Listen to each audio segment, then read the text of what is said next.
Quando eu penso em conexão online, eu penso numa velocidade, numa intensidade imensa de fluxo de informação e comunicação. Mas eu penso que também essa mesma velocidade pode gerar uma enorme falta de profundidade. E por isso, quero pedir a licença para vocês para usar uma palavra em inglês, porque hoje eu quero falar aqui de conexão on-life, na vida real. Essa tecnologia de ponta que oferece para a gente o olho no olho, oferece para a gente a presença física e que faz possível as conexões afetivas reais. E que é elas que fazem possíveis as transformações reais nas pessoas.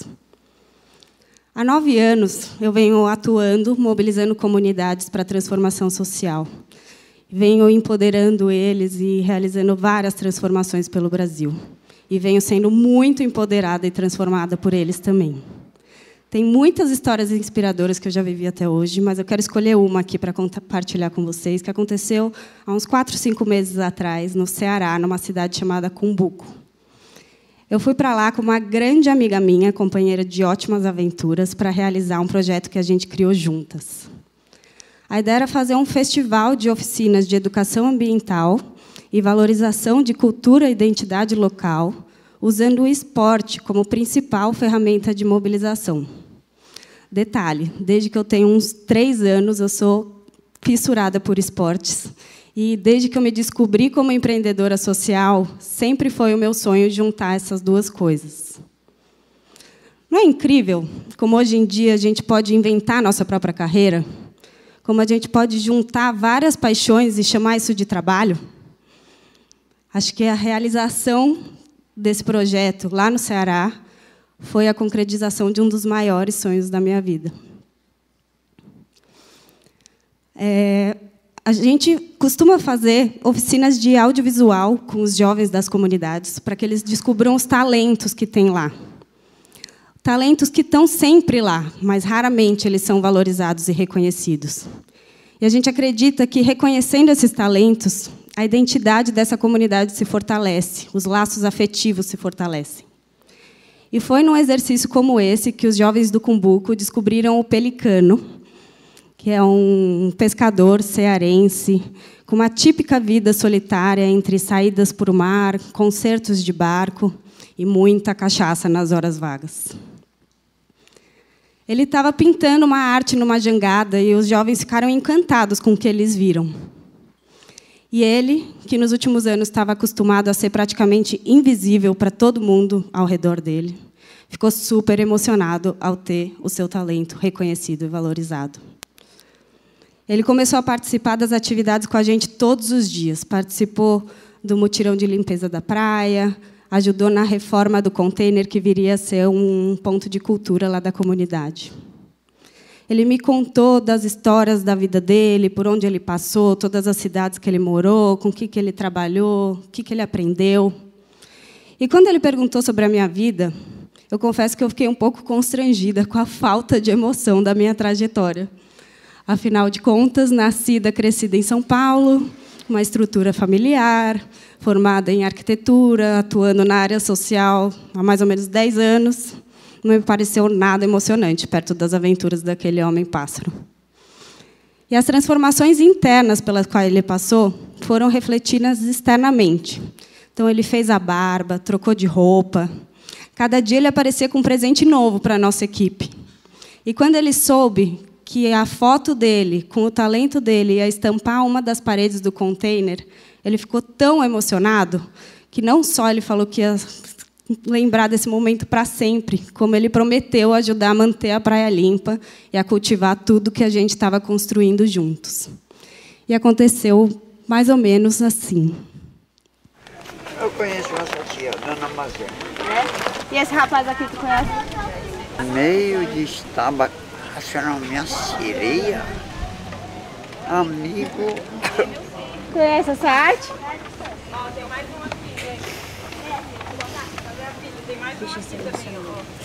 Nossa!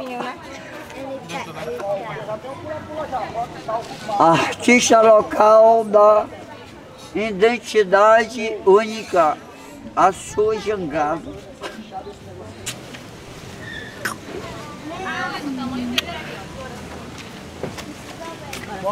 que eu posso fazer? Já tá fazendo. Eu vou começar a juntar todos os cuecos na praia, porque hoje já vou ter um papo que a praia tá suja. Isso já é uma ótima coisa que você pode fazer. Vamos limpar, embora que vocês vão, eu vou ficar Você vai ficar, você ajuda a cuidar? Deixar essa praia bem linda. para sempre, até o último dia da minha vida. O Paulo não aprendeu nenhuma lição de casa, né, Paulo? Esse era o toque especial meu e do Pelicano, que a gente desenvolveu nesse mês lá. O que será que a gente pode aprender com tantos pelicanos que a gente encontra pelo Brasil? Quem será que sai mais transformado de uma experiência como essa? Acho que cada comunidade que eu tenho a oportunidade de mergulhar numa realidade diferente, me conectar com esse lugar, é tanto aprendizado pessoal e profissional. A gente que trabalha no campo diretamente assim com as pessoas, com cada um dos seus mundos, cada pessoa é um universo completo, a gente está sempre pronto para ser surpreendido. E é com isso em mente que eu quero trazer para vocês 5 ferramentas, tecnologias poderosíssimas de mobilização comunitária, que talvez vocês até já tenham ouvido falar. Essas tecnologias, elas são tão poderosas que acho que até hoje eu não conheci uma maneira mais eficiente de mobilizar pessoas. E todos aqui nessa sala têm acesso ilimitado a esses recursos. Elas são tão poderosas que o movimento e o resultado que acontece sempre nos surpreendem. E elas são tão óbvias que, às vezes, a gente até esquece que elas existem. Então, quero começar falando da primeira ferramenta, que é o não julgamento. Que a gente está com o coração aberto, a gente está pronto para se relacionar com pessoas de origens, realidades e opiniões diferentes das nossas, às vezes muito diferentes das nossas. Não julgar significa você criar um ambiente acolhedor para que a pessoa se sinta à vontade, para manifestar quem ela é de verdade, para ela poder ser ela mesma, e, com isso, ela querer fazer parte de alguma coisa e querer oferecer o que ela tem de melhor para essa coisa. É você ter a certeza que todo ser humano tem o seu valor e que ninguém é melhor do que ninguém, a gente é só diferente. E assim eu vou para a nossa segunda ferramenta, que é a curiosidade.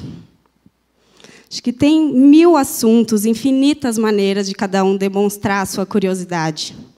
Mas uma coisa é fato. Quanto mais a gente aprende, mais a gente quer aprender.